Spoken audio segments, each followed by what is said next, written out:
My name is Lauren Hoaglund. Our souls were not made for this world. This is the absolute truth conveyed through the teachings of the New Testament and by heroes of our faith like Lewis and Augustine. We are immortal souls existing and confined in mortal bodies. We are incomplete beings until we find ourselves in our Creator. Until we know our purpose and overall place in this universe, we are only half of our true selves. When Augustine claims we are made for God, he is saying that we are not meant for a mortal life. We are not meant to find our solace or identities here on earth.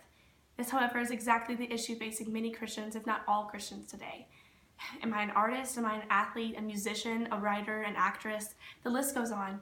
Our flesh is yearning for a worldly definition. But the truth is, Jesus tells us the exact opposite in the New Testament.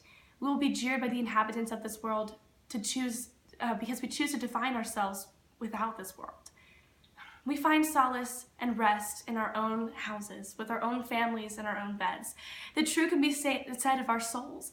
We find rest in a place where our souls feel safe. We find rest with the one who created our souls.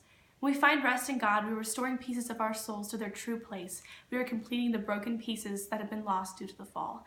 The key to a restful soul is making time to rest. There's a clear distinction between finding time and making time. Finding time means that you squeeze a prayer in between soccer practice and homework.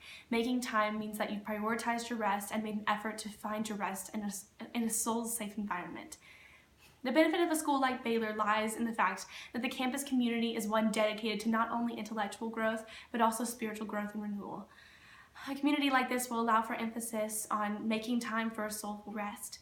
This comes in the form of not only quiet, restful time, but also in the time during class devoted to open and honest discussions about God and the mercies of rest. In an academic environment that stimulates healthy and robust conversations about our salvations in the classroom, my soul will be able to find newer and safer places to rest. The most difficult part, of course, about enjoying a community like Baylor is eventually having to venture out into a world that will not always mirror the safe environment on campus. The great part is that we never have to go very far to find our soul's safe haven. In an insanely busy and American culture, Christians must emphasize the importance of prayer or of time for rest in God. This does not always mean intense prayer and petitioning for God. Sometimes it just means closing your eyes, taking a few deep breaths, and thinking of a few things you are grateful for that God has done for you. If the church leadership could emphasize that spiritual growth does not have to be a supernatural miracle, then it would be so much simpler to find rest. Rest in the peace of God's goodness and rest with the Creator of your soul.